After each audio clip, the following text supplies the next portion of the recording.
This is a nice 43-acre recreational tract with a year-round creek running its length near the road, not far from the Duck River Country Store.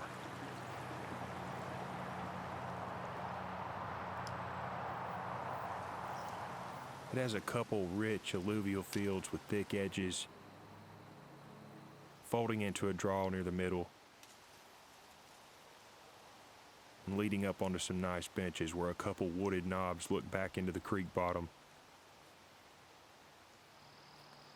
before leading on into a good mixture of trees and cover. And the surrounding properties have a pretty gamey mixture themselves as they tie into this one.